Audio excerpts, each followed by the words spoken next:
Okay, so we're going to be creating some musical drawings. Now, these can be approached in several ways. So it could just literally be you listening to music and responding to it. Or another really, really nice and interesting way of approaching it is to have somebody in front of you moving. So it could be if you were in a group that half of you are drawing and then half of you are just simply moving to the music. Now, that doesn't have to be choreographed dance, it can just literally just be freezes of movements. So something that isn't too embarrassing to do or takes too much confidence, or if you are a confident dancer, then fantastic.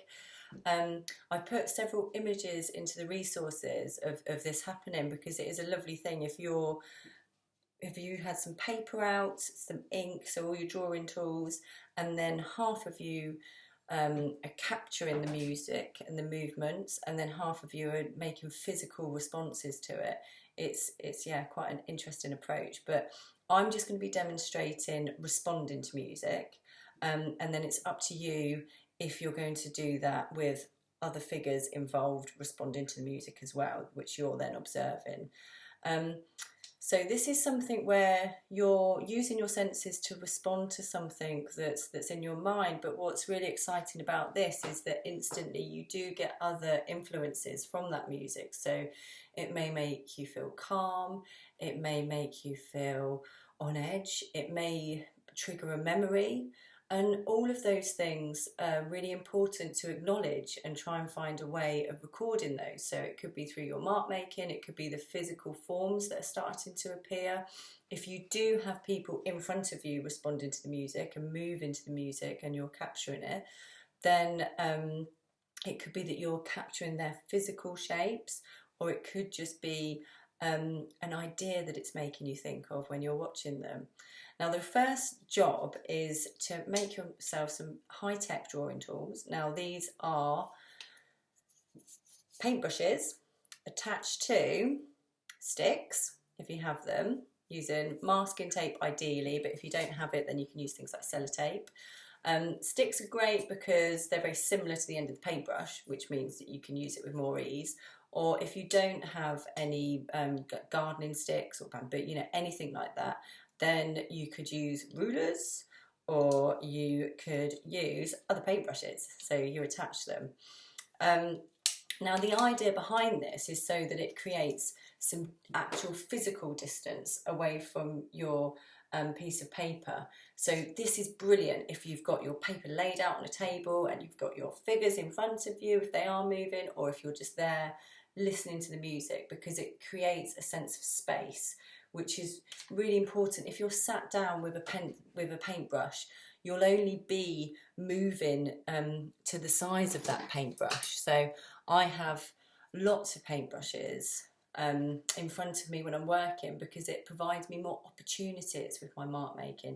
If you just have one paintbrush, then you're just bound by the physical shape, length of that paintbrush. So give yourself more opportunity with your mark making by extending your drawing tool.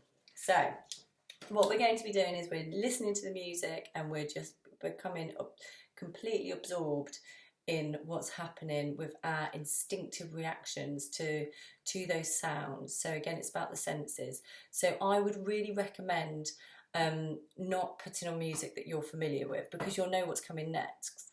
I'd say to have something that's completely different to what you're interested in, something that takes you to a completely different space. And that might be quite an interesting thing to do with other artists, is that you can maybe all select a song and then you all listen to different sounds and really think about how that changes your reactions and your drawings and your approaches and your ideas as you're working, because all of those are really valid things. But the first thing is to really not go into your comfort zone with music, because it needs to trigger a reaction, and that reaction needs to be quite unexpected for it to be authentic and to work. So go for music where you don't know what's coming next. So I'm going to put on the music now. Now, what I've selected here is Mozart, and it kind of goes in waves with the feeling and the emotion behind it. So that's what I quite like, because I'm not sure what's coming next. So I'm going to start with a really light colour.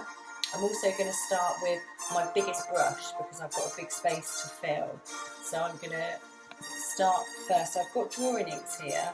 Now, these could be professional drawing inks, or they could be something that's you can buy in kind of bigger quantities, which, to be honest, with a drawing like this, either is absolutely fine.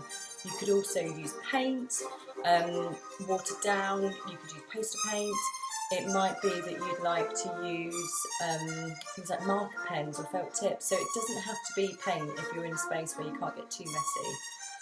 So I'm going to start with a nice chunky paintbrush to begin with, and I'm going to start with my lightest colour. And again, this is a real physical response. I'm going to play as well with holding my paintbrush from the end and holding it closer up. You'll find if you hold it right from the end, it allows you that physical space away from your paper so that you can really move and see the whole of the image, but also move the paintbrush in a really different way to probably how you're used to, which is really interesting because it creates this sense of freedom and flexibility when you're painting. So ink is wonderful because it allows you to work at speed. It's such a fantastic drawing material to work with. So for me, these feel like continuous sounds. So I'm just moving with that. This is a shape that's just come to me as I'm listening to it. It might be that if you're listening to faster music, it's something that feels more sharp, so go with that. But for me, this feels really calm, and it feels like something that's kind of coming in clusters. So I'm just layering up my shapes. But it might not make that much sense to you. It can be something that's just really about the colours and the shapes that are moving.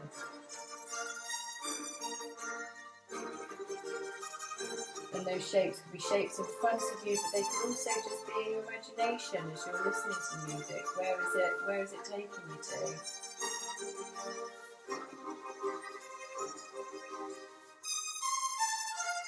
And then I'm going to introduce another colour. I'm going to start picking out some of those quicker sounds that I can hear. Again, if you're doing this on a flat surface, then you won't have things like the dripping ink, but I quite like that as well because it adds another movement to the surface. So I'm just going to play with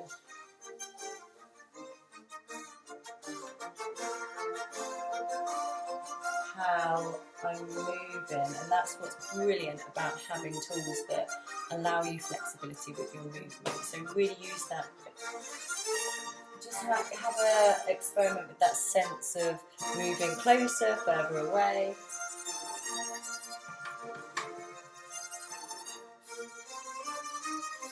And that's why we have long-handled paintbrushes, is so that you can get that distance from your work. So I'm working with extended paintbrushes, but if you're working with normal long-handled paintbrushes, that's why, so you can get that distance away from what you're working.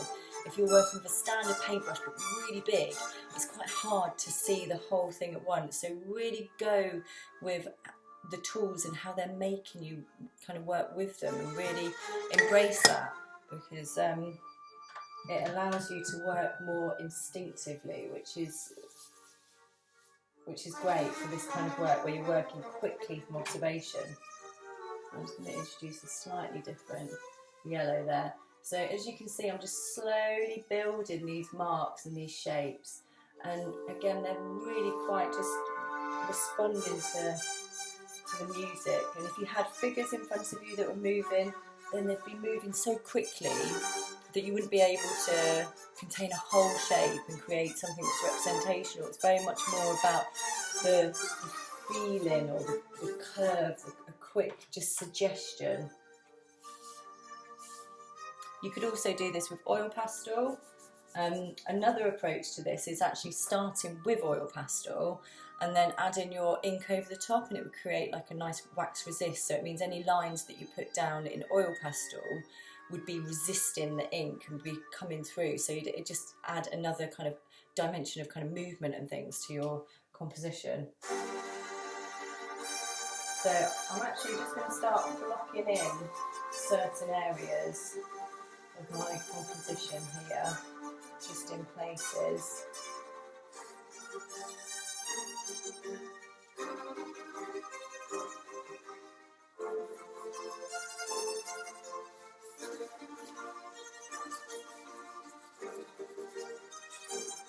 And then now that I've got quite a few nice shapes down, I'm going to start working in with a much darker tone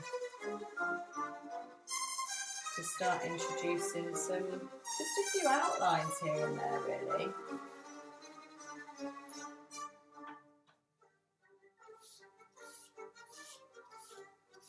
So I'm listening to music, but I'm also becoming quite immersed in the shapes that are already starting to form on the surface. So it's a bit like our charcoal drawing. It's very much about how the shapes evolve on the surface.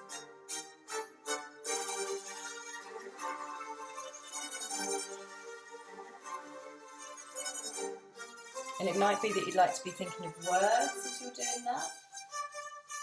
This is definitely a task that needs to be done completely focused, so no chatting, just completely immerse yourself into the surface of your drawing. But as you're doing it, you might find that actually there's key really important words that might have to do with the story that's maybe forming in your head, or the feelings that you're having as you're drawing it. And you could introduce those words once you've finished the drawing itself. You could layer another element that includes text.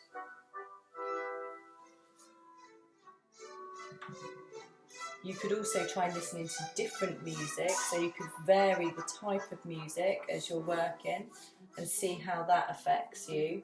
It could be that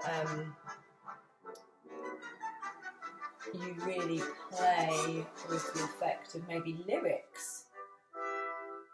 We're listening to classical music here, and I always like that for this task, because actually it means that I'm not distracted by anything but the pure sound that I can hear, rather than being distracted by any stories that are being given to me within the lyrics. So I'm just kind of adding movement, and I'm keep coming back to the same marks here, and I think that's due to the repetition of some of the sounds I'm hearing. But that's what's nice about adding this darker layer, is it just starts adding a bit more focus to the shapes that you've included. Equally, you might like to work back in with some of your lighter colours to fill in some of the spaces, if actually you feel like some of the areas just need redefining.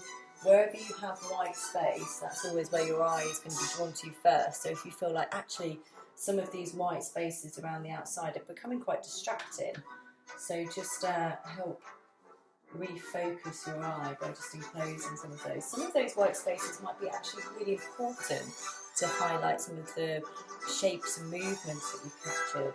So it's about spending time with what's on the surface now, and becoming engrossed with what some of those shapes are starting to mean, or what you feel the composition is starting to form. So I'll get you to keep adding in that meaning through your mark making.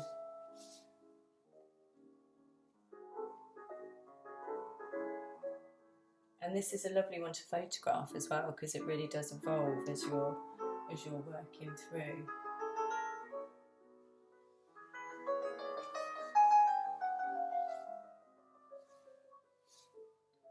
So this is also a task that's quite nice to work collaboratively. So it could be that actually you don't have complete ownership over your piece and you work into it, and then you move along and swap and work onto somebody else's, so that it's constantly changing, and it's that kind of reactive approach to the things that are around you, the environment that you've created, which as an artist is really important. It's all about the environment that you create that you're then going to respond to and respond in.